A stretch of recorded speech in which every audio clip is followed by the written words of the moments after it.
Okay. Daily Parsha Insight.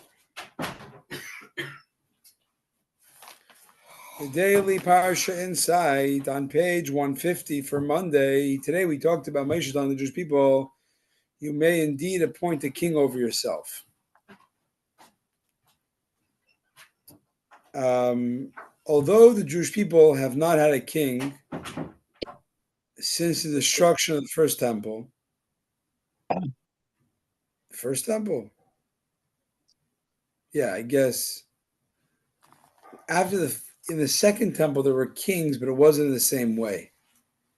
I don't think. It was usually kings appointed by Rome. Not sure. So we didn't have a king of the Torah since the destruction of the first temple. Somewhere like 400 Why do you say that? There were so many kings that were evil. Some of them were good.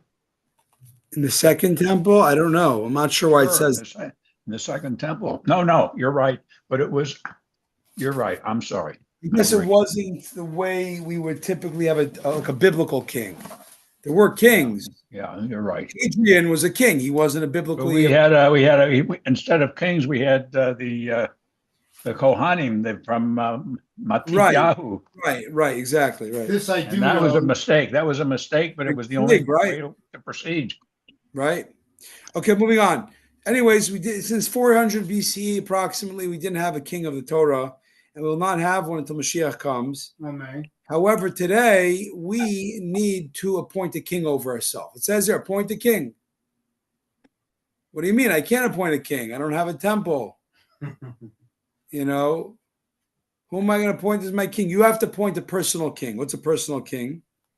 Donald Trump. No. Not Donald Trump. Habdal. And he's got just as many warts as King David had.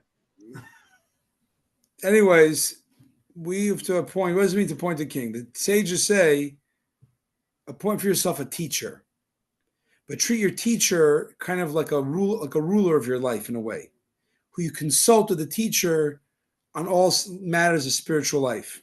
Wow.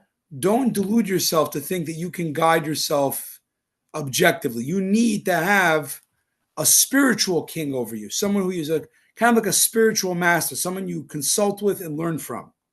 Amen. Nor should we think that who could be my master? I'm so great, you know. The Torah assures us that if we search properly and diligently, we will indeed find the mentors, the spiritual masters, the quote unquote spiritual kings who are best suited to our spiritual needs. Amen. Okay, the daily mitzvah on page 143, the 71st mitzvah is that the one who commits a certain type of transgression is commanded to bring a guilt offering atonement. This offering is known as Asham Vadai.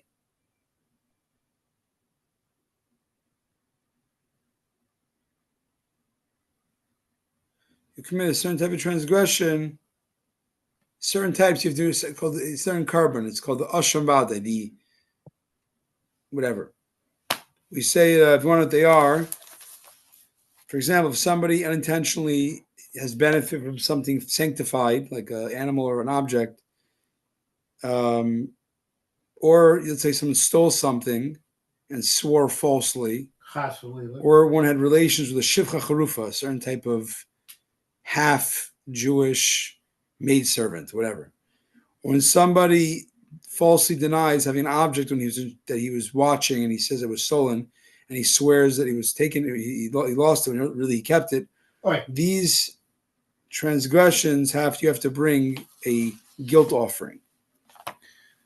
All right, gentlemen and ladies.